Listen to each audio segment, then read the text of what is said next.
Alrighty, people. Welcome to our Spicy Sisters update. Yay! Yay! How many months has it been since we did this? The last time we did this was right after the spring workshop last year. So it's been almost a year. Isn't It's that been crazy? almost a year. I know. It's I didn't crazy. realize it was that long, but it was. Yeah, well, that means we just have some spice stored up, right? I know. There you go. In my coffee mug, I will admit there's no bourbon. I just have coffee. Yeah. What do? We can be spicy without, Yeah, I don't without really the need bourbon. a day drink right now. No. So, yeah. So, guys, if you have questions for us, put it in all caps.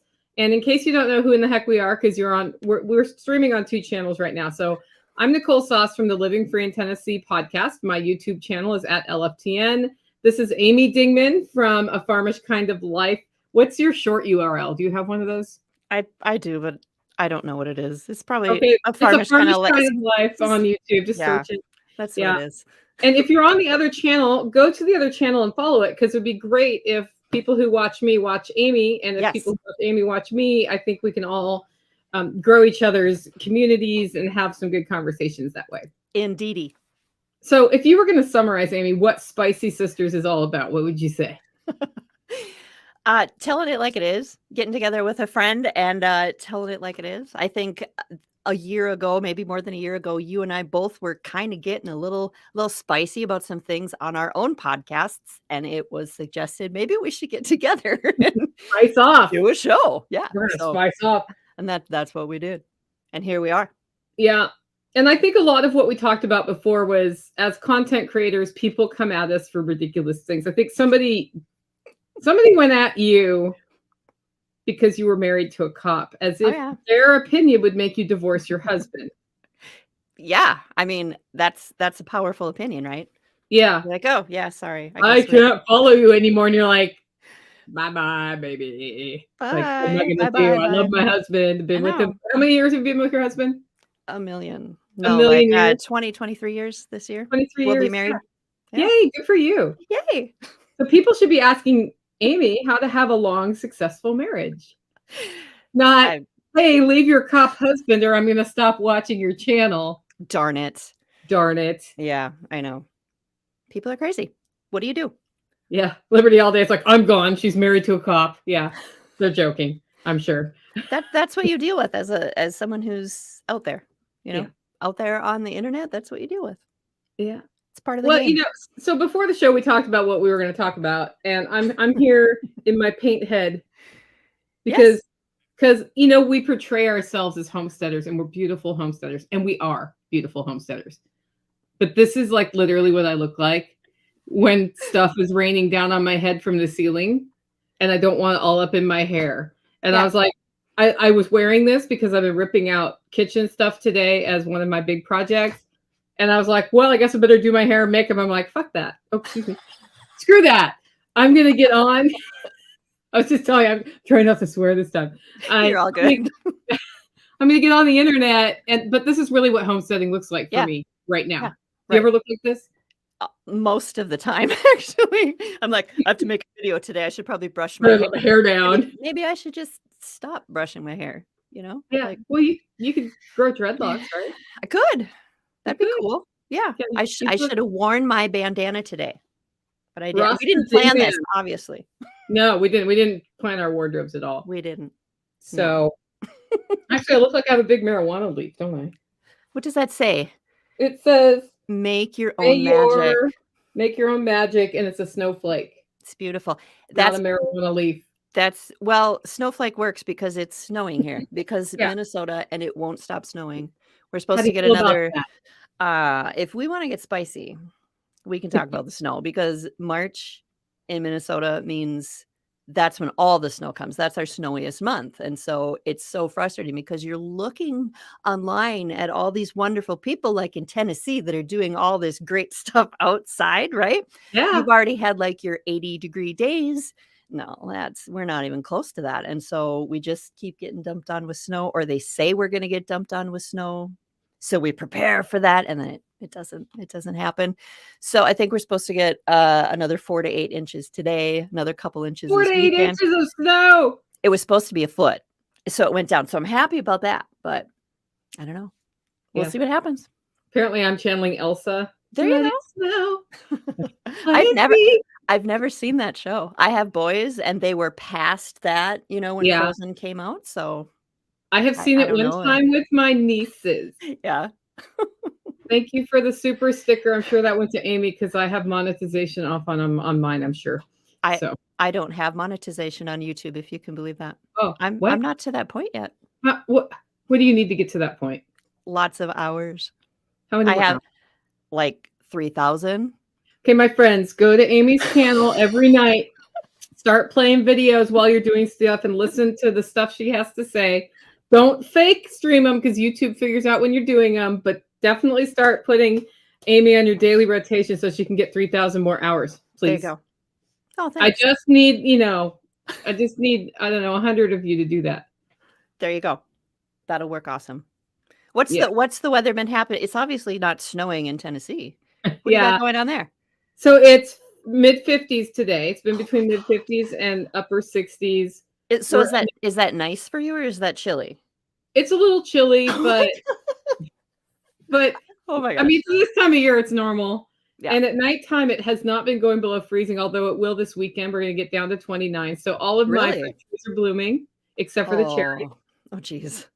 And I actually think we're going to make it through fruit set before this weekend freeze. Oh, wow. And then I'm going to go through and pull all the fruit off because all of my trees were put in last fall and I'm not letting them bear fruit this year. Oh, sure. Mm-hmm. So, it does. I'm going to be like, yeah, the one year I actually could have had flippin' peaches. What happened? Oh my gosh. Yeah. Not fair. Not fair. Yeah.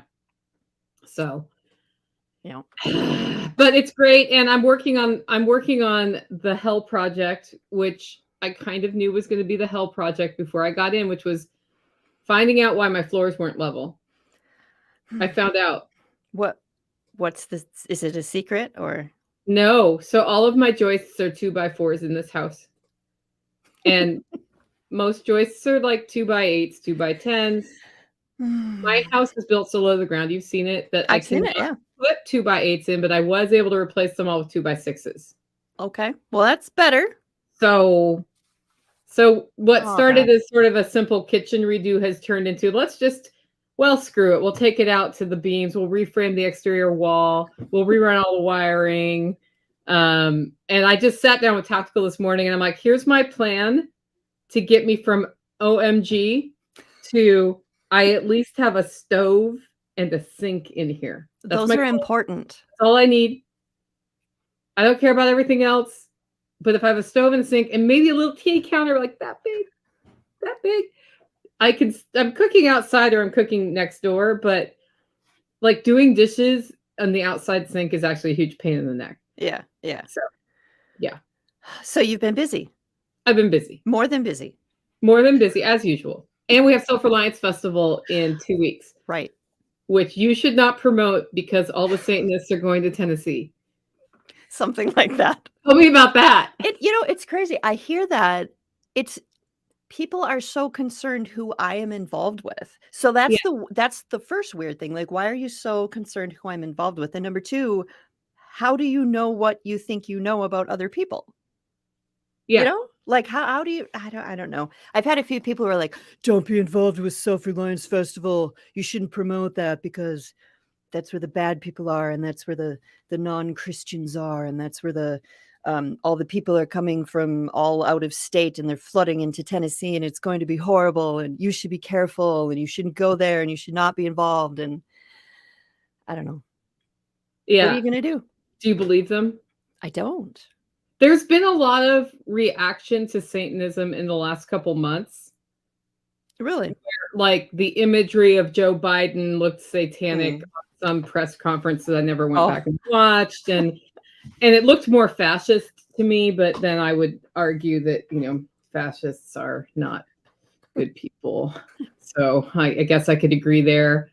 And Aaron's like pagan gathering at the next SRF. So the same day Amy reaches out to me and says, you're going to get a giggle out of this. People are telling me that I shouldn't be associated with you because Satanists are in Tennessee.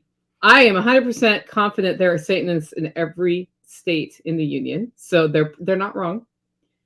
And I am also confident that we have pagans at Self-Reliance Festival. Yep. Muslims, Jewish people, Christians, and probably some Wiccans, definitely some atheists, definitely some deists. Yeah. And I can think of individual people who are all coming from those different perspectives, and none of that has ever mattered.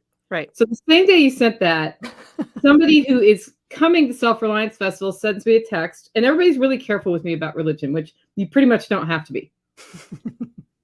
I'm not judgmental about your choice of worship, and I expect you to support mine, or my right to choose my own. Right. And he reached out to me, and he was like, "So I can't go to Sunday because I go to service Sunday morning, and I can't find a service in Camden that's going to work. What do you think about me like linking up with Tag and a couple other people, and we just do a service there?" And I said, well, as long as you're willing to run it, because I'm like up to here with coordination things at this point. Right. As long as you're willing to run it, we'll just put it on the schedule at 8:30, and then anybody who wants to go to a Christian service can. So at the same time, the Satanism accusations coming, we now have 8:30 service for anybody who wants to go. Yeah. And if there is a pagan meetup there, that's fine, whatever. I mean, it's right. It is self-organizing. That is the purpose. Right. And I just think it's funny because regardless of what your beliefs are, like that has never been the purpose of the get together. Like that's never been the determining factor. So it's just funny that it's become the thing for some people. Yeah. You know? And I was just like, well, that's just ridiculous. Like, I don't know what to do. I mean, I can't do anything about it, but I can make fun of it. And I can challenge anybody who's judging an event based on its religious persuasion to go look at the website and see what our point is, to see what we're all about. Yeah. Nothing on the site has anything to do with religion. Nothing. We are united in our love of freedom and our desire to form strong community and help each other. Right. In our desire to learn new skills, in our desire to take care of ourselves financially, by preparing, by learning new skills, by developing strong relationships. Right. Yeah. How does one define Satanism? I don't even know. Anarchy. I don't even know. It's not somewhere I've put a lot of thought, and I don't feel like, so for my religious perspective, putting a lot of energy into something that is likely negative is not where I'm going to do that. Yeah. I don't, it's not my job. Yeah. There's other things to focus on. There are a lot of other things to focus on. Yes. And if we're worried about Satanists under every rock, it's just like the war on terror. I remember in the late 90s, early 2000s, there was, I guess it was after 9/11, so it was not in the 90s. Just, it was just a long time ago. It was a long time ago. Remember what year it was. I just remember being in Portland, Oregon, and looking at like doing some community things to strengthen the community, bring more prosperity, and government officials, because at that time I thought you could involve the government and get something done, and I now realize you just go do your thing and you don't involve the government, you have much more success. They were like, no, we have to focus on this anti-terrorism thing. And I'm like, what, you're looking for terrorists in the neighborhoods? Like, well, yeah, there's one under the rock. Boo! So boo, you found me. Yeah. Right? Booyah. Yeah. Hey, there's your website. 30-day reviews always has our backs with links. That's perfect. Yeah. Most excellent. So I just, people are always willing to hurl judgments at personalities online without having any idea of the facts, or they'll take something we said out of context. I lost some listeners this week for saying something, and it's okay. I watched it, and the only reason I know this is my YouTube channel finally got 3,000 followers. Woo! And I said this thing on a live stream with Jack and John, and it went down to 2,999. And I was like, well, they didn't like that. But you can't always be careful about what you say. You can't make everybody happy, and it's going to happen. But that going into it, but then the reality of it, you're like, oh. I guess they didn't want it. They didn't. Well, whatever. I guess I didn't need them. But the internet is huge. There's so many people to follow. Like, if you don't like what I'm saying, if you don't like what Nicole's saying, go there's Yeah. other people. That's the beauty of it. And I'm always gonna opt on individual liberty Yeah. from my perspective. It's gonna lean that direction, and the thing I was commenting on was something that has a lot of conservatives upset right now. Mm. And they wanna make the government fix it, and I'm like, Yeah. "I don't think the government should fix it." Yeah. So, I don't think they can fix it. Oh, look, there's your YouTube channel, Farmish Kind of Life. There That's it an is. alias. Now we know what it is. Who would have thought that it was something like that? Oh, here's a good question. Have you guys ever heard of anything like Self-Reliance Festival up here in Canuckistan that's not based down in Southern Ontario or out on the BC coast? No. And I No. don't think Toolman Tim's doing an event this year, but yeah. Yeah. I don't know much about I it. don't know where it is, so I have to talk to him. But that's in August. So do follow Toolman Tim Cook. Absolutely. He's great. Yeah. He's great. So what did you want to talk about today? I've just been rattling stuff off. I mean, it's been a while. You know, there's been a lot of stuff going on, I suppose, since the last time we talked. A 30 Days Review is saying, where's my main community? Is he talking about me? Where's my main community? Where's her main community? I mean, we, like social media. I mean, we're on Facebook, we're on Telegram, we're on Discord.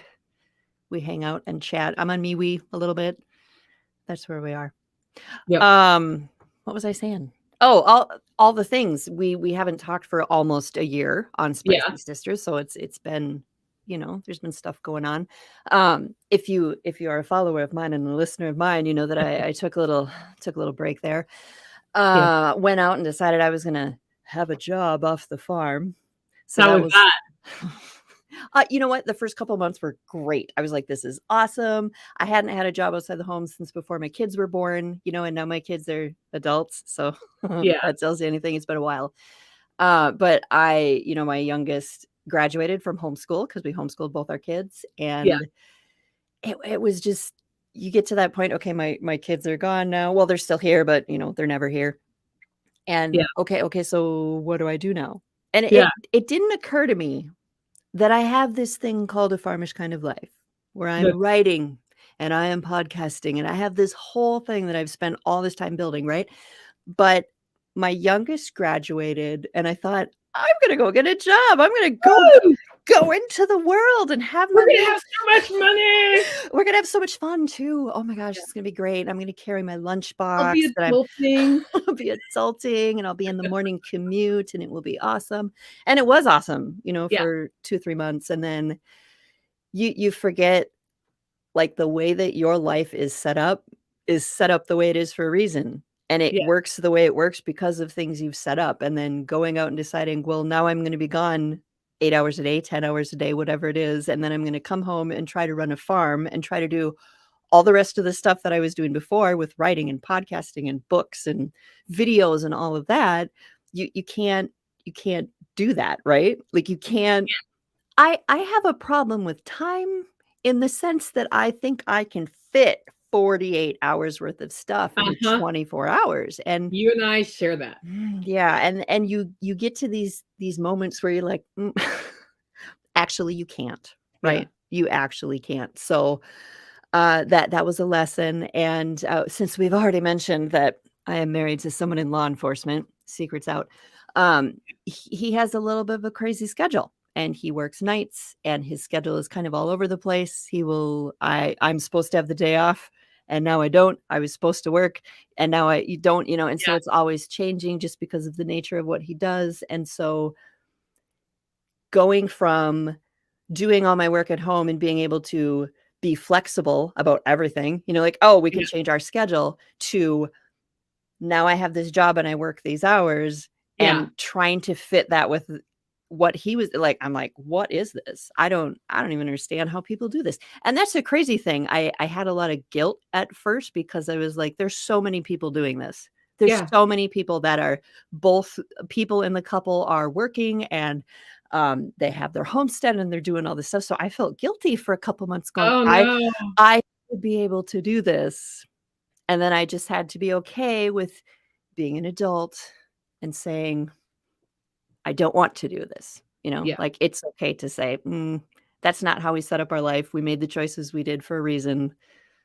So that's what we're going to do. I do still work there 1 day a week Yeah. because it is kind of nice to have something else to think about and pull you out of, the zone that you get in when you're doing everything at home. But yeah, I don't know.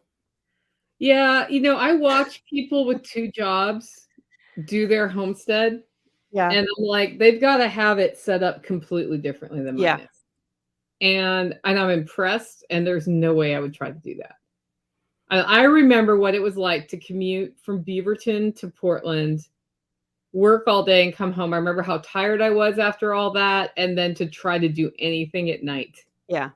and it was awful. That was what was so strange. I didn't realize that I would be so when I got home. Oh, so Like, tired. I just thought, "Oh, I'm gonna get home, and then I'm gonna go to the barn, and I'm gonna do this and that, blah, blah, blah, and then I'm gonna stamp, and I'm gonna write." And I would get home, and I would sit on the couch, and I'd be like, "Nope." I'm gonna Yeah, watch and I TV show. exactly, yeah. I did not realize that that was gonna be a thing, but it is apparently. So, and what you said about people who are going to homestead and work and, everybody's working and kind of bouncing out of the house, Yeah, like, that was crazy to realize for that to work, we would have to set things up completely differently, yeah. and I didn't realize that. It was such an eye-opening experience, so Yeah, if I had to go back to sort of a 9 to 5 thing, everything would change here.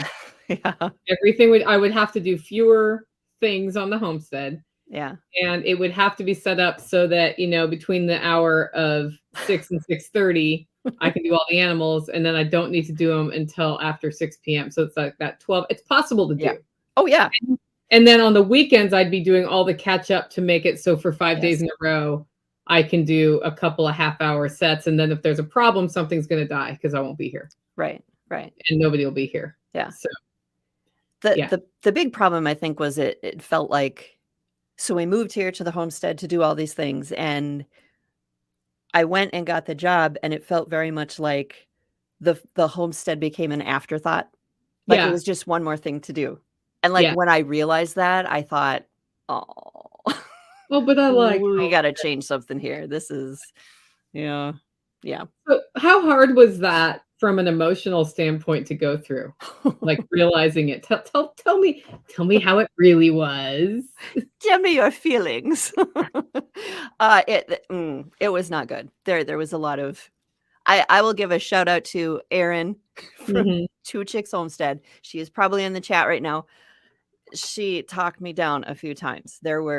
I was not happy. I was kind of an emotional wreck behind the scenes for a while because I was trying to make it all work and, Yeah. like, coming to that realization, it's it's not gonna work. So, yeah, Yeah. it was hard because then it almost feels like I failed, you Yeah. know? I went out, I was gonna do this thing, I was gonna do all the things, it's great, and no, it wasn't great, and then to admit that and to, like I said before, the guilt of this should work, it Mhm. doesn't, um, yeah. Yeah, it's funny when you need to stop doing something, it's hardest. Yeah. I I was about a year into my podcast, but still worked a full-time job Oh, really? when I realized that the work I was doing and it was a nonprofit I had founded, so it's not like Okay. right. Oh, geez. I was like, nothing this nonprofit is doing is accomplishing what I want Yeah. or why I started it. The job I'm doing is horrible. Like I have built myself into a primarily fundraising and operational position, not where I want to be. Mm, And I realized I had spent 14 years to get to this point and now it wasn't going to work. that's hard. That was a really hard transition. Yeah. And I made really good money. So Yeah. I walked away. Yeah. And I'm glad I did, but man, the first 2 or 3 years after that were hard. I bet.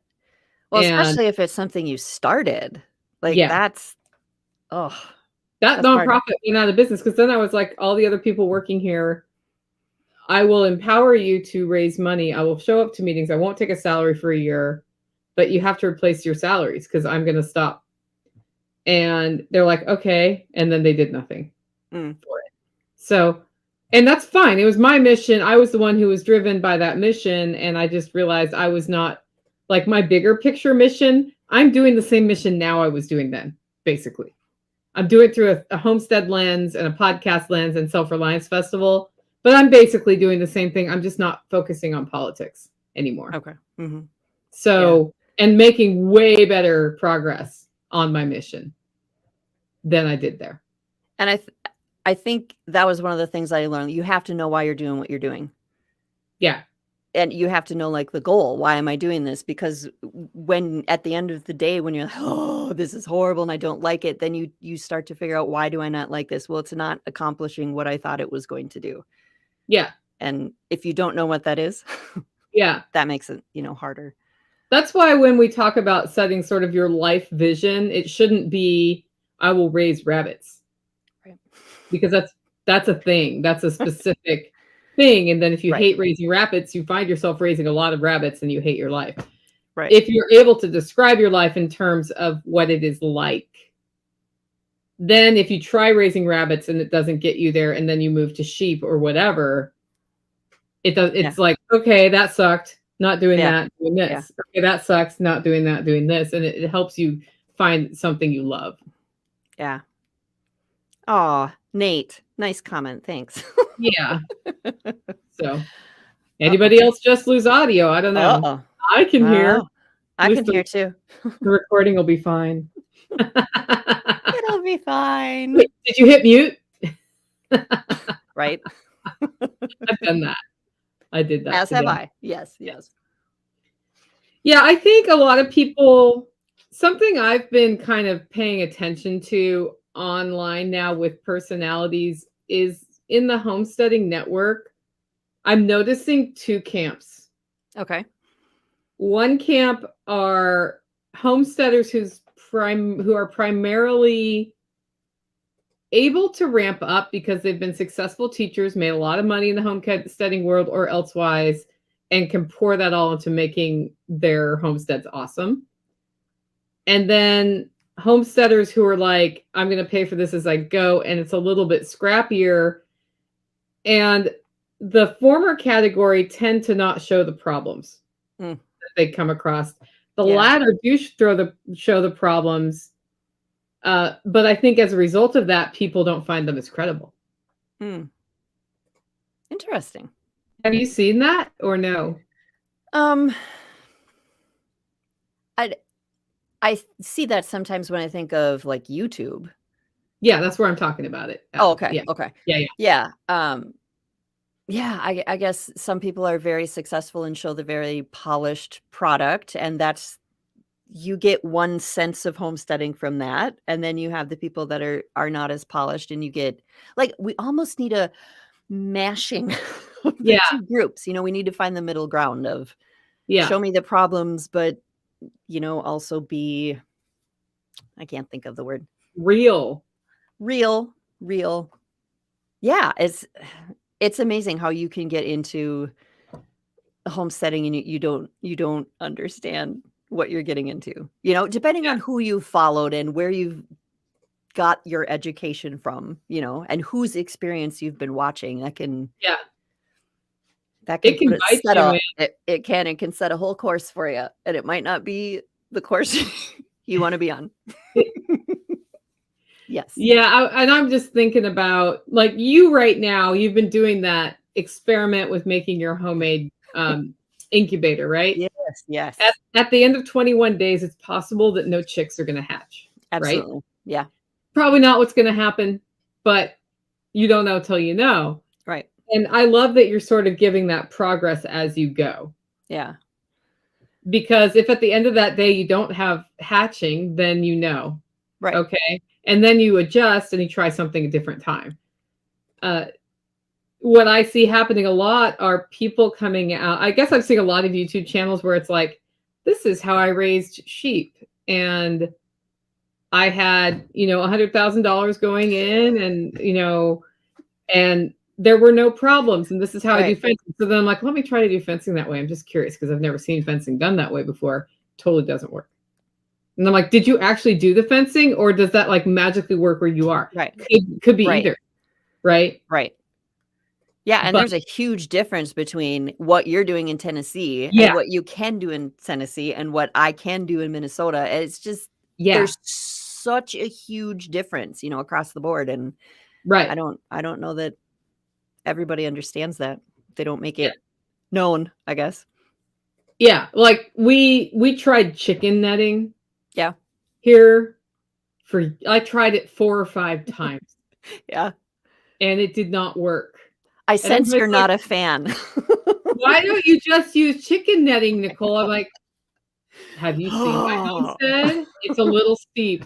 And it's not Yeah. just, like, straight up steep so you can just tilt it. No, it's Right. like Yep. it's not Yep. work because either you have to have it even though halfway up the netting or a bit of the way up the netting, there's no electricity, it still ends up grounding out here, Yeah. or you end up with a big gap and the chickens get under it. Yeah. Nicole, you weren't doing it right. I wasn't doing it You right. weren't doing it right. I was not doing it right. In the same state, friends who have flat homesteads totally use chicken netting successfully, and I see Yeah. the benefit of it, Right. just not at my place. Meanwhile, having a couple strands of electrical totally works here. Yeah. For the sheep, not for the chickens. The chickens just go where they go. You just gotta hard fence those puppies in here if you're gonna do it. They do what they want. Yeah. Chickens do what they want, and they can fly over stuff. And everything wants to eat chicken. Everything. Everything wants to eat chicken. That's why we don't have free-range chickens anymore. Yeah. Because we had the eagles and the fox and the stray dogs and everything. And so Yeah. I will always get, "Why don't you free-range your chickens?" Because free-range chickens here are just feeding the wildlife. Yeah. That's all they're doing. So, yeah, I'd love to free-range them, but we're not doing that. I can tell you why I don't free range chickens anymore except for the one that's left. Why not? Because they get into all my stuff.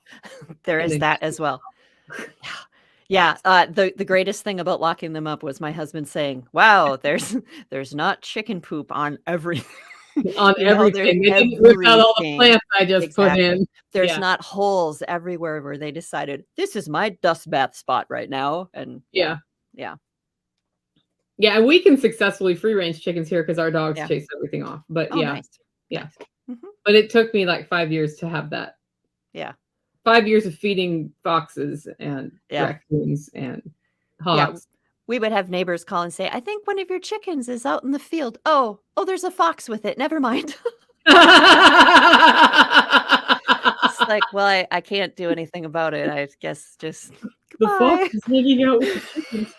They are not friends. I'm sorry. That can't be good. Okay, so you've come back from being away on a job. Yeah. How has that transition been? Coming back, Yeah. we have we have such a huge list of stuff to do. I feel like we are behind because last year the things we were planning to do, we were like, "Okay, we can still do this." And it became apparent, no, we're not going to do that. And then my husband broke 4 ribs. So he was in recovery for several months. So Yeah. the stuff we were maybe going to do, we're like, no, we're not doing it. So we had chickens and ducks last year because we had them the year before. We Mhm. didn't get pigs. We didn't get turkeys. We didn't get meat birds. We didn't get rabbits. We didn't get anything that we were going to get or were planning to add to the farm. So this year is going back to the things we're supposed to be doing and adding the stuff that we wanted to add. And I just, oh my gosh, it's a huge list. And my husband and I sat down the other night and I was asked to speak at a bunch of events this year, which I was Yeah. super excited to do. And I was like, yes, I want to do this. And we sat down and we made that list Yeah. of all the stuff that we have to do. And then looking at the calendar, and in Minnesota, you can't start certain things till a certain date, but you have to be ready for them because it might be April and it might be June. You got to be ready though, And Yeah. so trying to figure out how to make this work with stuff we already have planned for the year. And we had to have the adult decision of, you probably shouldn't do any of these speaking engagements this year because it doesn't make sense to leave the farm when we have this list that Yeah. is going to be hard enough to get through. So we've decided this year is kind of rebuilding the farmish kind of life. Yeah. That's what we're doing and getting things set. I'm going to do a ton of video and just document it all and get it on the YouTube channel. And so that will kind of kill two birds with one stone. I will feel like I'm making content, but also getting stuff done. So that will be the compromise this year. But yeah. Yeah, the challenge with that is shooting the video of doing the things slows down Yes. the things a lot. It does, but I actually I actually ordered a GoPro. Yeah. So that is going to help a little bit. But it's funny because when I would make videos before, I kind of thought my family would think, "Oh, great, mom's making videos again," or "Oh, my wife's making videos again." Yeah. Come to find out, when my husband and I sat down and talked about this, he's like, "I don't understand why you're not making more videos." He's like, film everything that's happening here." And so that was a cool perspective to be like, "Oh, now I feel like let's just set up the cameras and do everything." So Yeah. everybody's kind of on board. So everybody in the comments right now is talking about tapping trees and making syrup. So I have to tell this story. Okay. Yes. In my Telegram group, I don't know, last weekend, I just get this hair up my butt that I just want to buy tappers and I want to tap my maple trees and my box elder trees. Okay. So we have Nate and Aaron from Two Chicks Homestead telling me, "Yep, you go buy your stuff. This is what you need. Oh, it's going to be great," because the sap isn't going to start running in Minnesota till probably next week, the week after maybe. And I'm like, "Oh, I can do this. It'll be great." Then we have Ashley, who's also in this chat right now, who is saying, "Amy, do you need another project? I want you to think about this. Do you need another project?" And this is before my husband and I sat down and made the giant list of stuff. So Yeah. thank you, Ashley, for being the mom. So you're not tapping your trees? No, that's a 2024 project. But yeah, I think that's what's hard about the homestead thing is you see all these things you want to do. There's always so much you want to do. And especially when you have communities like this where everybody's talking about, it's all the peer pressure. Like, remember when we tried to send you home with rabbits last year? Yes. And stop on the way home. Like, we have an extra rabbit. You want an extra rabbit? Take it home right now. It's all the peer pressure. But there's so much stuff to do and you get excited about it. You're like, you lose track of how much time it actually takes to do things and resources it takes. And it's crazy. Well, I can tell you, it's taken me basically 2 years to finally figure out how to get rabbits to have rabbit babies. Oh, really? Yeah. Yeah. If you overfeed them, they get fat and they can't. And then you don't have babies if they can't close the deal. So right. Yeah. I tell you. So we had to change out some animals, and now we're having babies, and we're not overfeeding the rabbits. It's all good. It's a learning process. Yeah. Yeah. And there's probably people who wouldn't talk about that. So how are you supposed to know? Yeah. No, because I was just like, well, I'll free feed them because I don't have to mess with it. And finally, somebody was like, if your rabbits are too fat, they can't make it happen. And I go down there and I watch the process, and I'm like, yeah, that's what's going on. I'm like, I guess I'll put them on a diet. And I waited about a month. I'm like, this is taking too long. I guess I'm processing rabbits and starting over. And that's what I ended up doing. Yeah. Which sounds really mean, but it's, my alternative was starve the rabbits for a month. Right. And then they probably wouldn't be in the mood anyway. Right. It's probably just best to start over. Nobody talks about fat rabbits or screaming rabbits, right? Well, thankfully I've only heard one rabbit scream, and it wasn't for the reason you think.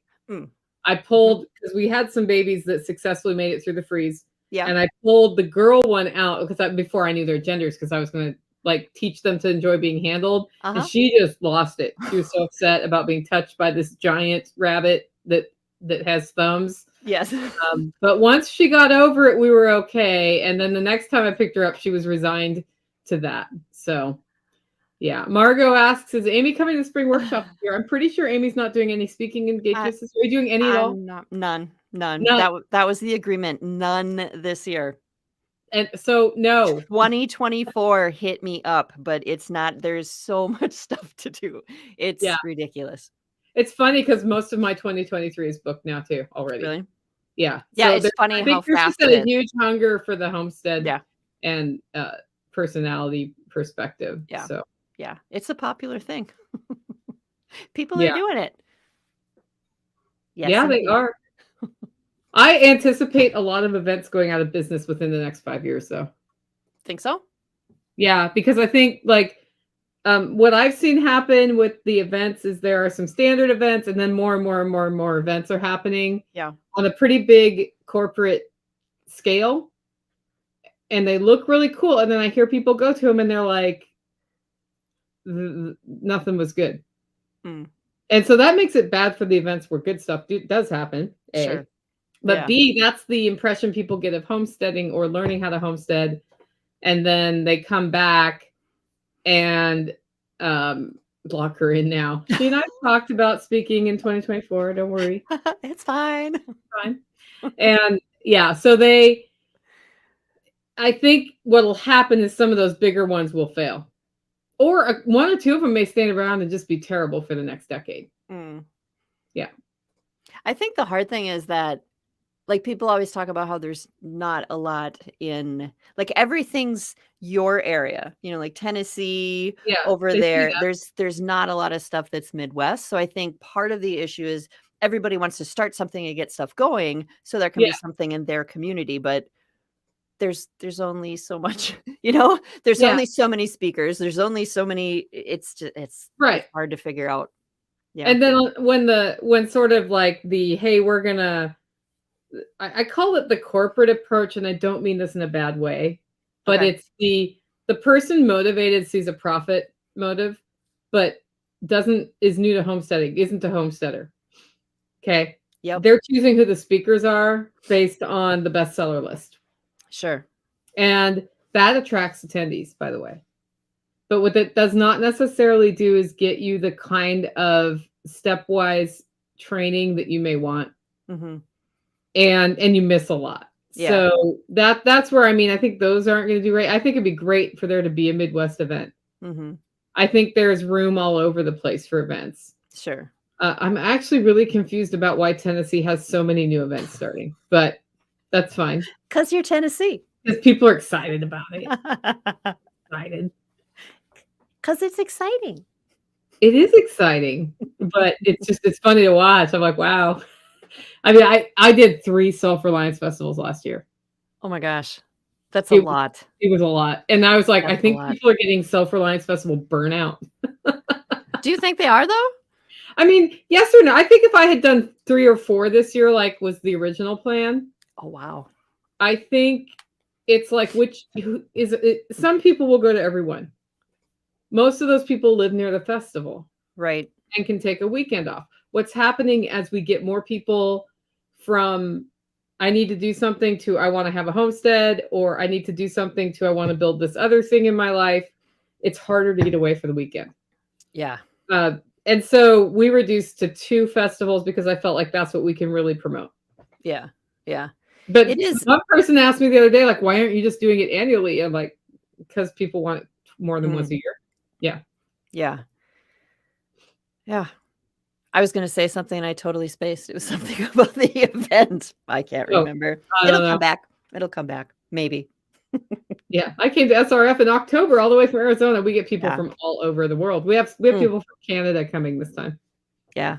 For sure. That's what I was going to say. The time, it's always so hard to figure out with homesteaders when to have an event. Yeah. Because I remember like years ago, there was a big event that was just starting and they had asked me if I would speak. And I was like, I can't speak. That's pig butchering time. Like, I can't.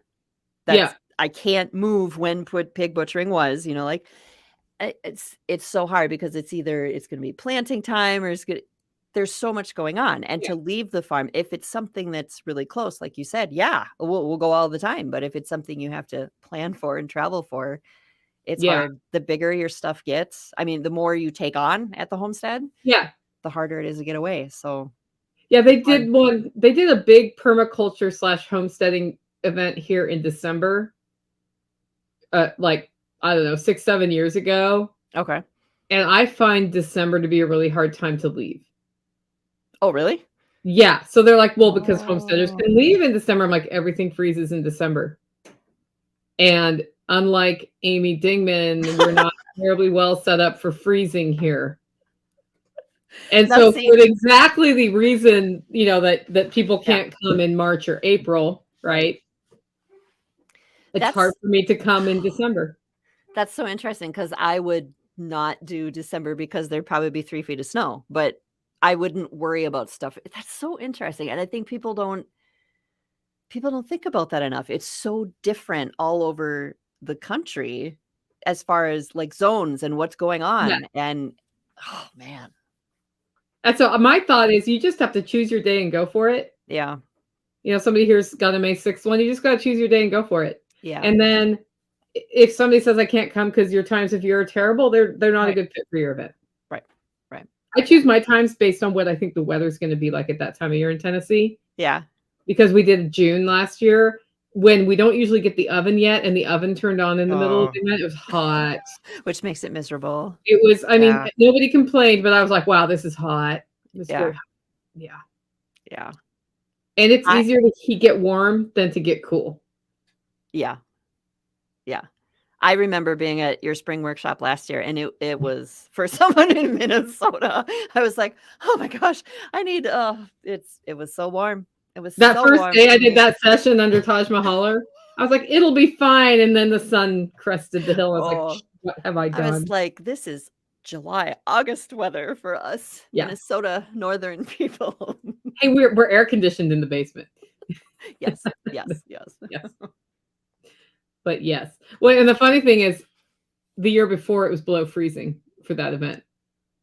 Oh, I remember because people were talking about soup and how it was so nice to have soup because it was so chilly. Yeah. It's so crazy. There's just no way to know. You just don't know. It's all over the board. Yeah. Yeah. Well, that's really cool to hear you doing something that most homesteaders don't do and setting a priority and limits on your time. Yeah, and it was hard to do.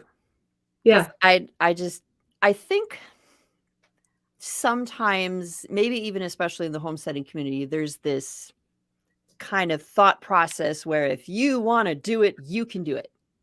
Yeah. Which I get that. And yeah, that is true for some things. But if you're someone who has no concept of how much you can fit into a day or a week or a month, when you say, I want to try doing this, this, and that, and your husband's looking at you going, really?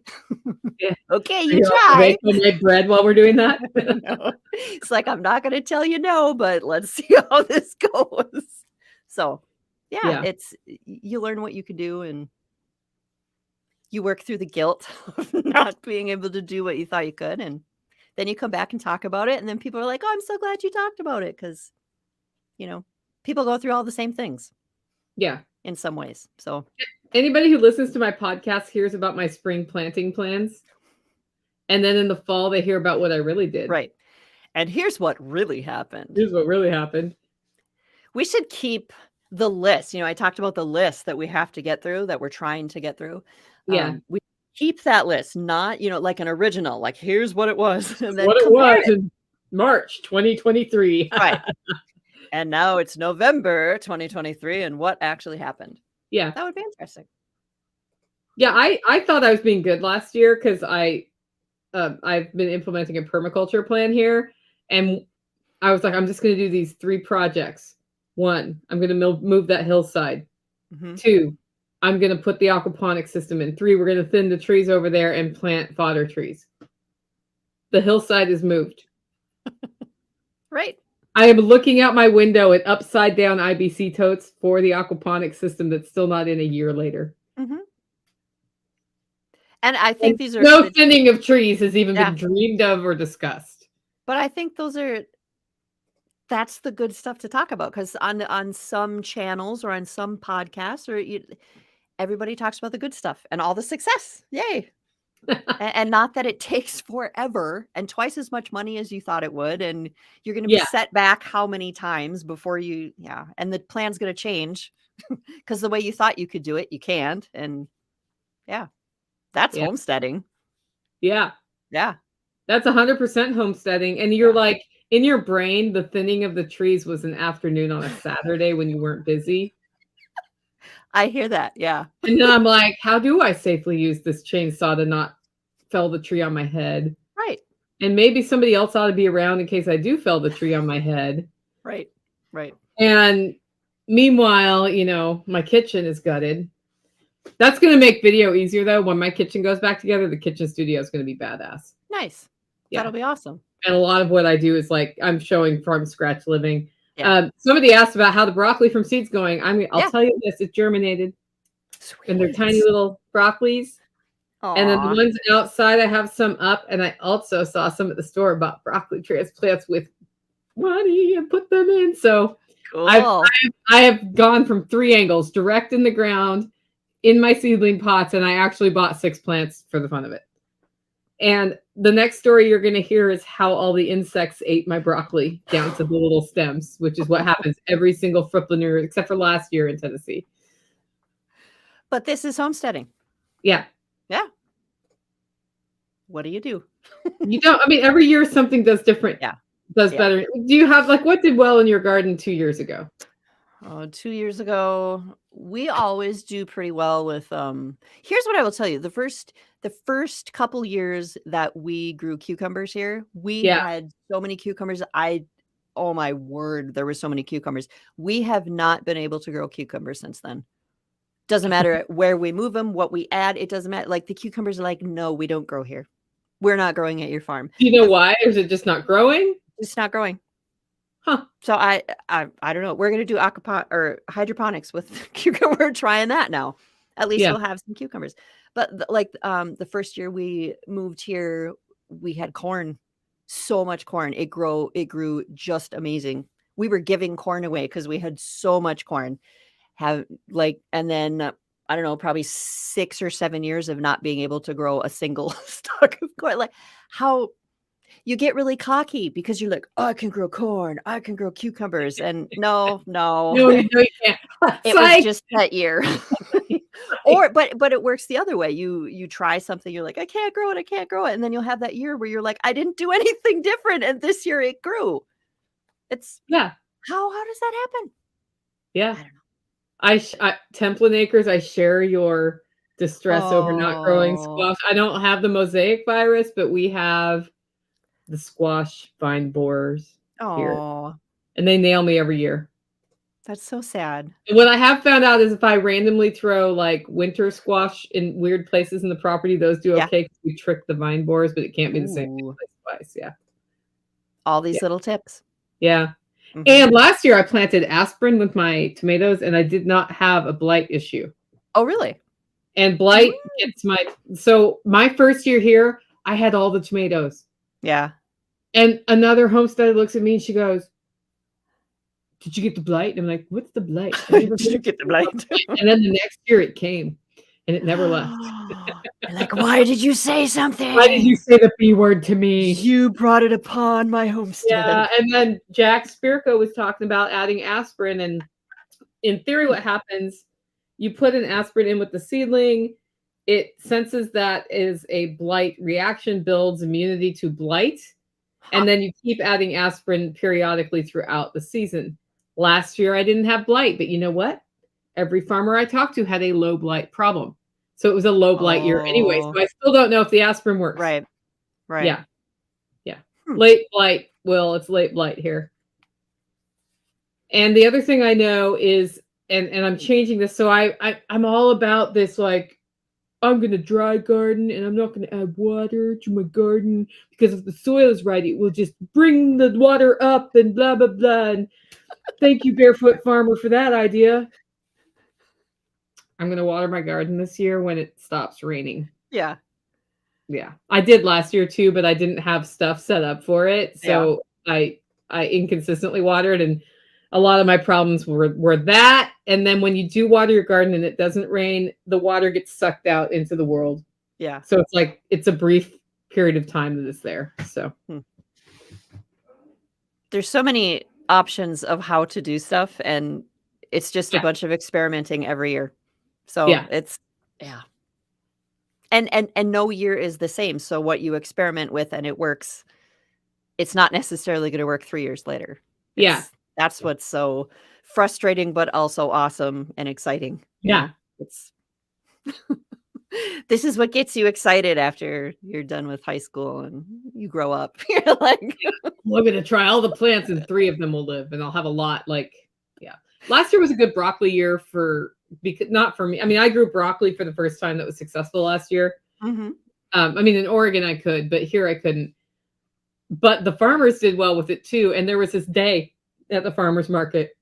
This is why you want relationships, guys. Yeah. Where the farmer looked at me and said, My broccoli's not going to last till next week, and I have rows of them. I will give them to you for cheap. And I sent Michael out with my car, and he came home, and it wasn't like they cut broccoli heads off. No, it was like the whole plants were ripped out with all their roots. I made the biggest dirt mess in my kitchen because I brought that in and then cut them. Yeah. Spoiler alert, this is a lesson from Nicole Sauce. Don't do that. Cut them off outside and just bring the heads in, and you won't end up with like all of the soil on your floor. Okay. Yeah. But I ended up with a whole bunch of broccoli put up because of that. Nice. And I just blanched it, and I have a freeze dryer, so I freeze dried it, and it was great. Yeah. Yeah. So it was a good broccoli year last year. So that means this year we'll probably get the crap broccoli year. Right. Yeah. But I'm trying. I've never been able to grow broccoli. I don't know. Is that something you can even grow here? I don't know. You should be able to. I don't know. I've never been able to do it. Really? Maybe I should try the fall or the spring. Spring. I bet you're a fall growing location. That's what it's better in the fall here too. I'm gonna have to look it up. What zone are you? I am not a zone. You are not a zone? I am within 10 miles of 3 zones. Oh. So it's 7A, 6B, and I can't remember if it's 7B as well. It's like I looked at the map and I was like, that's why every time I call the extension office, they stutter at me. They're like, what? My last frost date, they're like, really, you're screwed, lady. Yeah. Yeah, I think I'm pretty close to the border of 3B and 4A. Yeah. So pretty close. Yeah, I looked on a map and I was like, well, 10 miles that way and 10 miles way and 10 miles. It's like, so what happens in that situation? Because the zone lines are not hard lines. Right. Stuff just moves. Yes. So I try to get things that can do well cold and can do well hot, and then I kill rosemary like at unbelievable rates. I told you I put probably 20 rosemary plants in this fall. Yeah. And it got down to 0, and every single one of those plants is dead. It's so sad. Every single one of them. So I just put 12 more plants out. We'll see. This will be your year. 15 years I've been trying to successfully grow rosemary in Tennessee. 15 years. You are persistent. I really like rosemary. You have to be persistent though, right? Yeah. I have a banana bush that overwintered though. Really?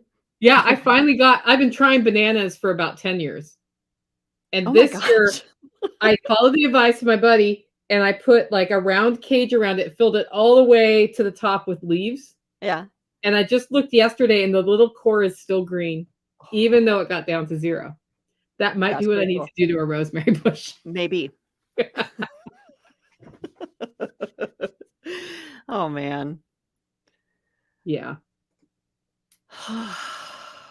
Well, anything else you want to bring up? We're getting close to an hour here, Amy. We haven't been as spicy as usual. We haven't, but we don't always have to be spicy. Sometimes the spice is the surprise. Yeah. You know? I didn't want, so I had a really shitty day yesterday. Did you? I got up and I didn't feel very great. And I think it's air quality in my house from all the construction. Like I just felt like I had a hangover, but I hadn't been drinking. Yeah. And I got up and I'm feeling a little overwhelmed about that. Self-Reliance Festival is coming. My event manager may not be there, but we have a new event manager who's more than capable. But I was hoping they would both be there together this time in person for this. And then we're transitioning long-term. And then like 3, I have like, so this is I'll show you. This is my little worksheet I do. This is my 3 things worksheet. Nice. Okay. So I had that all like organized the night before. I'm like, I'm going to get stuff done. And every one of my 3 things did not happen yesterday.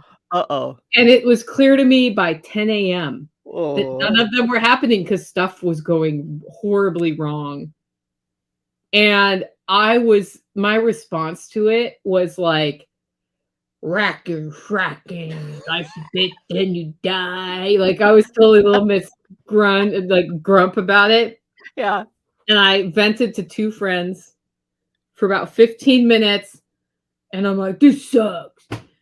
And then I was like, okay, Nicole, you can spend the rest of the day. It's 10 o'clock. Like there's a whole lot of day left between now and going to bed. Right. You can spend the rest of the day worrying about the fact that these 3 things are not getting done.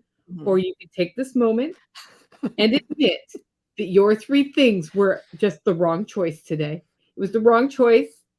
Go back to your list, look at the rest of your big list, and choose 3 different things. Go for a walk, change your attitude, and then come back and do what you can do. And I did that, and I had the best day yesterday. Really? It was so funny. I mean, I went to bed at 7:30 last night. Don't get me wrong. I was exhausted, and I was mentally wiped. But, like, just stopping and doing that made my life better. So I didn't want to jump right back into a little bit of too much negativity today on this. Yeah. Because I went to a very dark place yesterday for a little while. And you don't want to spend a lot of time there. No. I mean, it happens to all of us. I'm telling that story because it happens to all of us. And literally when I usually get up in the morning and usually things go okay. But yesterday it was like every time I turned around and tried to do something, it was like, whoa. Yeah. Yeah. Yeah. Some days are like that. Yeah. And it tapped into one of my visceral fears yesterday. And I don't want to share which fear it is right now, but it did. It tapped into a visceral fear that I have it's a perception about me and how I am in the world. Okay. And it's a misperception. It's a limiting belief that I uncovered 2 of them at the Next Steps conference from a chiropractor was like, say this sentence. And I said it and I was like, holy crap, I believe that about myself. And that's bullshit. And then he's like, say this other sentence. I was like, I already know that I think that about myself. Oh my gosh. He's like, this is what you need to do to change those limiting beliefs because they're keeping you from being successful. And it has nothing to do with physical. It's all spiritual. And like one of them was just getting tested yesterday. Yeah. And like ever since that conference, I'm like, I'm going to get through those limiting beliefs because because I know it's not true. One of them is that I don't think if I rest, I think if I take a rest, I will not be successful. And so I workaholic. Yeah. And when he had me say that, I was like, Yep, that's 100% true. Yeah. And I will share the second one. I'm willing to be vulnerable. The second one is if I fail, people won't love me.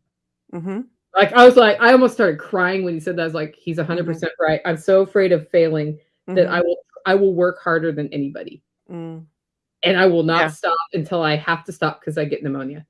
Yeah. And you know what that does? Slows you down. Makes you too lazy to prioritize because you're like, I'll work harder and I won't think about it. Right. And you build yourself into a life where you never get any rest. And actually the reason I'm on a homestead is why? To enjoy nature. Right. If you don't make time to enjoy nature, how dumb is that? Right. You're missing the point. Yeah. Of even being there. Yeah. Yeah. I think, that's all true. And I just love it when people share stuff that's so, like, there are so many people who feel that way. Yeah.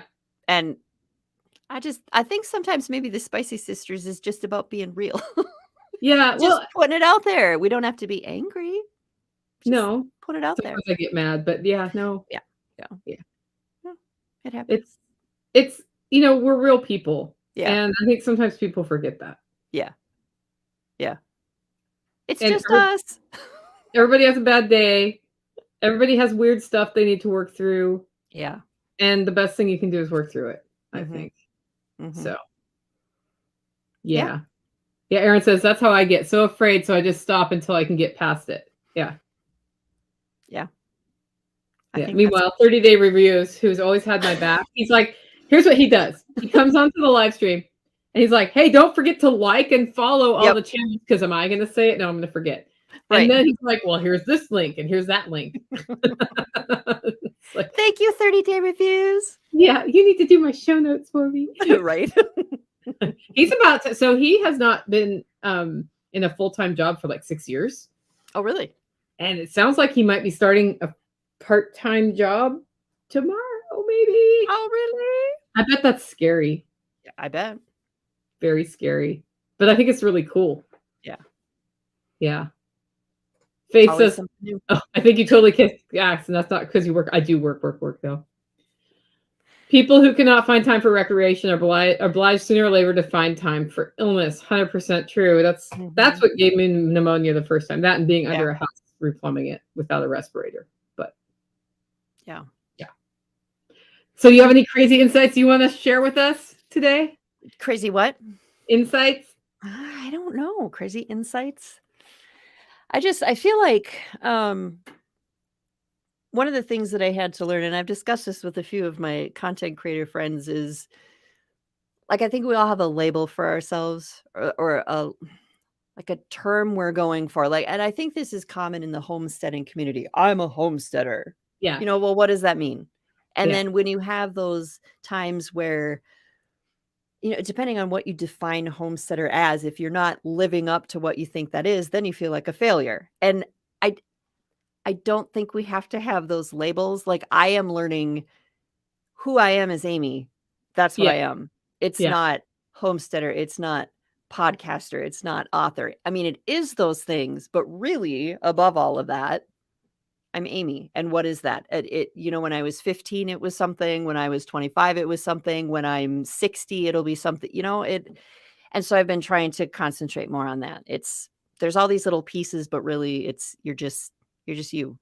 And taking that job and there was a lot of learning. There was a lot of learning that came Yeah, out of that. I remember you saying once last year, "I'm not really a homesteader." Yeah. And I was like, "You are 100% a homesteader on a homestead with fewer animals right now Yeah. Yeah. and no garden."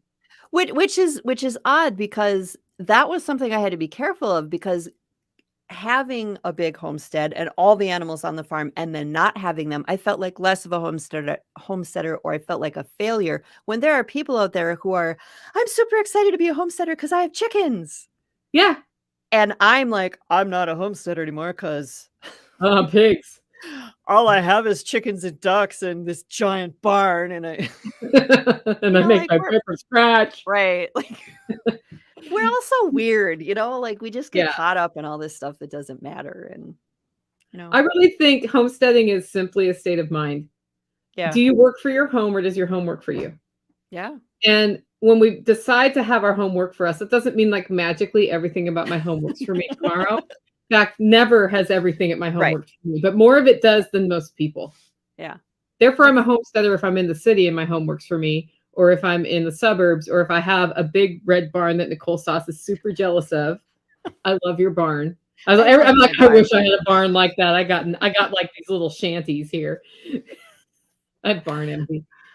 I love my barn. It's a great barn. Yeah. Yeah. It is. I mean, yeah, it's a great barn. It is a great barn. Probably especially when it's snowing outside and you're like, I get to go into the barn and out of the snow. Yes. The cats really like it too. All the cats from all the acres around are like, oh, look, it's a beacon on the horizon. Giant barn. I will go there. I bet there's food. And there is, because I'm a sap, Like, I'm like, oh, it's a stray kitty. Let me feed you. Yeah, you have a bigger stray kitty problem than I do. When I moved Yes. here, every stray cat I found got spayed or neutered. Yeah. 0 of them decided to be outside cats after that. Oh, really? Yeah, they could so they went in and out at will. And my high number was 8 cats. Mm-hmm. Which is probably nowhere near your high number. No, I think the highest we've had here is in the 20s, but Yeah, that was with kittens. That was with kittens. And I know because when I was at your workshop, I know that getting cats spayed or neutered in Tennessee is a completely different story than it is here. It is price point. So expensive here. So yeah, no, it's like $25 for boys. Oh my gosh. I mean, that might have gone up since the last time I did it, but it was $25. And for a short period of time, there was a nonprofit where you could have vouchers to get it done for free. Do you see my face? I do. So I had like 2 or 3 free ones, $25 for boys. Girls are like $70. Right. Okay, so the last low cost clinic that I went to, they would do boys for $50. They would not do girls. And to take them to a regular vet, because for a while, especially when COVID was going on, those free clinics, there was nothing. Yeah. And so to go to a regular vet, I'm not kidding, it's like $300 or $400 to get an animal done. And that's why we have such a stray problem, because you you get a bunch of cats dropped off at your farm. I'm like, I have to pay my mortgage. I cannot take that money to fix all these stray animals. And then I remember people getting mad at you for not spaying them, and you're like, because Would you I like don't to have $30,000 to spay these animals. Yeah. That's why. And It's if I crazy. did have $30,000, I would be using it for something different. I would be roofing my barn if I had that For much example. For example, Yeah. to house all the little kitties. Yeah. Yeah. Yeah, it's crazy. But I had no idea. So it was funny when people would get upset with me. You should be fixing all these cats. Yeah, I'm working on it, but like I had no idea it was so cheap other places. Yeah. So I was like, what, is everybody just made of money? Like, I had Yeah. no clue that it was so cheap other places. So Yeah, and I'm sure my $25 number, which is from 5 years ago, has gone way up. It's probably at least double that now for boys. yeah. And, and my vet who I go to is very cognizant of budgets of people that he helps, but he has also made some changes because he needs to have a retirement. Oh, sure. And, he worked Monday through Friday with a half day Wednesday instead of a whole day and a half day Saturday for most of the first decade I was here. Oh, wow. Sometime in the last 2 years, they decided Monday through Friday, weekends off, and people lost their crap about that. And I walked in probably 6 months ago and I looked at him, I said, you know what? He goes, what? I'm really glad you have weekends off now. He's like, I'm really glad somebody actually feels that way. And the reason I feel that way is he will retire later now. Yeah. And he's such a good vet. He will retire later now because he's not like no rest. And having Right. a whole weekend off is a big deal. It is. Yeah. Yeah. So let me ask you, if you were to make an appointment to get a cat spayed or neutered, how long would you have to wait? At this point, about a week. Oh my gosh.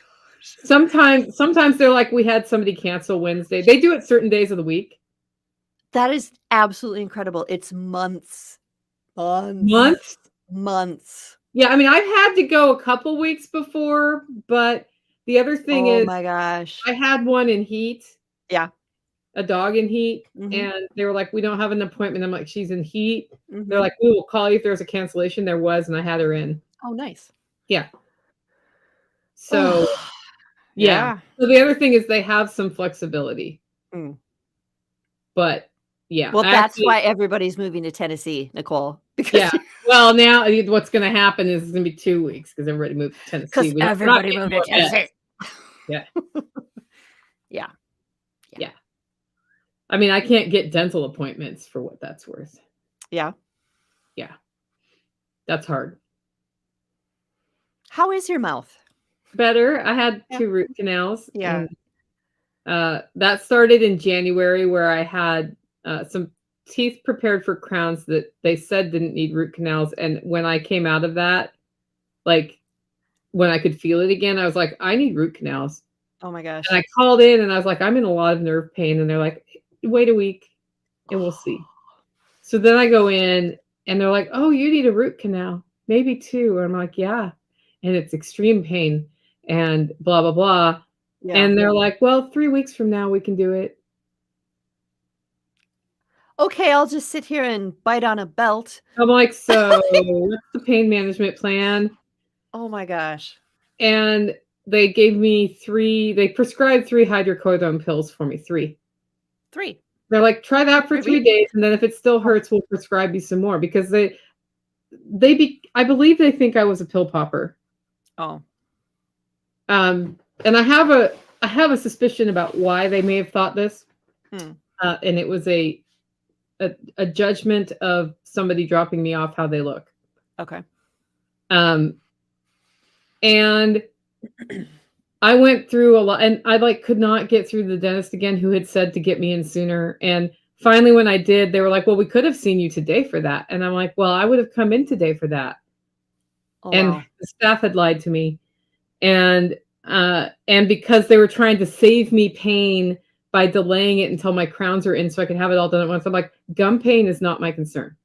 It's surface. Like the nerve pain was my concern. So I ended up going somewhere else for the root canals. And that's how I got it done.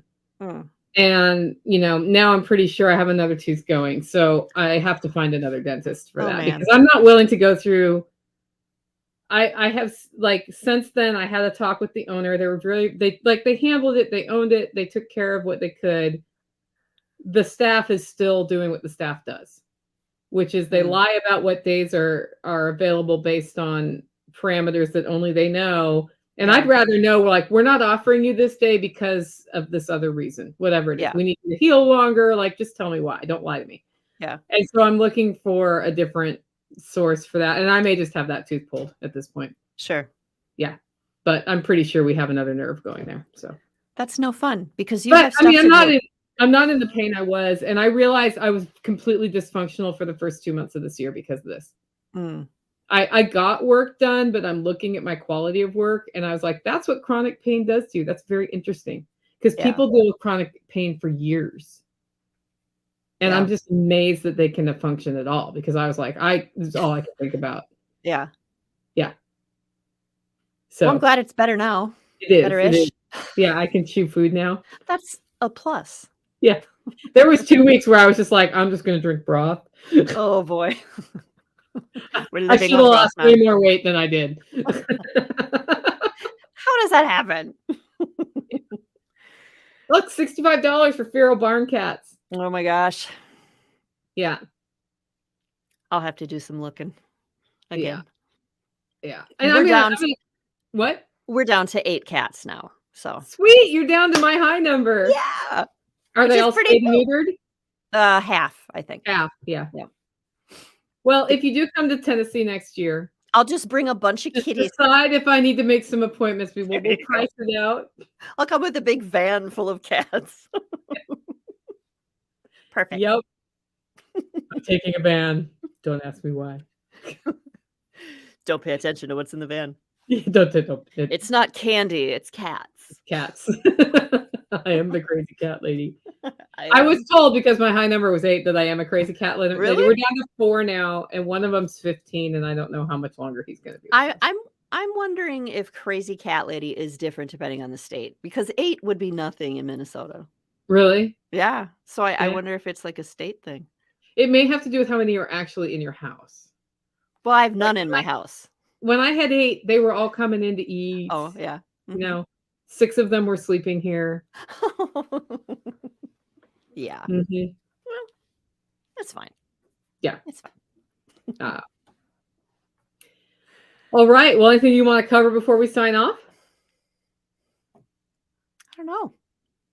How do people follow Amy? How do people follow Amy? Oh gosh, I'm so out of practice with this. You know, we got to get back into the swing of things. I'm on Facebook. I had all my links in here somewhere. I'm on Facebook, MeWe, Discord, Telegram. I have my podcast, the Farmish Kind of Life podcast. You can find that just about anywhere. My website is thefarmishkindoflife.com. I've written a bunch of books. I just finished the Homeschool Highway series. I know. And then I was going to switch to writing fiction, and now I've started a homesteading book. So it's unstoppable. I don't know what to do. It's cool. You get your writing done way more efficiently than I do. That's because I'm an early morning person, like ridiculous, because that's my time. Like from 4:30 to 9 a.m. That's my time. I will do a million. I'm so productive during that time compared to the rest of the day. So yeah, that's when I get that done. But yeah, I also have, I should tell you, I have a snail mail newsletter that I put out every month. I am a subscriber to your snail mail newsletter. Yes. And I have so much fun doing it. It's like I'm being a pen pal person again, or something. Like I'm an 11-year-old girl sending out letters to people. So it's a snail mail newsletter, black and white, 6 pages, comes out every month. If you follow my stuff, that's basically what it is on paper. It's recipes, it's homesteading tips, it's deep thoughts, it's all of that. So if you subscribe this month, it actually has been around for a year. Woo-hoo! So if you subscribe this month in March 2023, I'm actually doing a drawing for someone to win all the issues that they've missed. So all of last year, I'm giving away one big copy of all of those. So yes, cool. The newsletters cost, I see somebody's asking in the comments, the newsletters cost, it's $40 a year for the US. It's $50 a year for international. So, and if you go to shipping, because shipping and postage and printing and everything went up right after I started the newsletter, because that's how it works. But yeah, it's fun. Have a lot. Sometimes I hide some giveaways. If you read closely enough, you might find some giveaways every once in a while in there. So that's fun. But you can find out more information about that on my website, farmishkindoflife.com. It is in the menu. It says Farmish Papers. And I think it's a great little newsletter to get every month. Guys, definitely consider grabbing that if you like what you've heard from Amy of farmishkindoflife.com. Plus, she's a good writer. She's a good writer, just saying. Okay, guys, if you want to know more about me, I have a podcast. It's at livingfreeintennessee.com or Living Free in Tennessee on any podcatcher. We do 4 to 5 shows a week. This will turn into a podcast episode, for example. And I have one coming up that I've been working on the show notes for a while about how could we fund emergency medical care without taxes. So I'll talk about stuff like that, homesteading, small business startups. And the other thing you really ought to do, if you have time, March 25th and 26th, get your butt out to Self-Reliance Festival in person in Camden, Tennessee. Yes, I know it's a long drive. Yes, I know it's inconvenient and uncomfortable to camp, and we have rustic camping included. But the people you meet there are your tribe.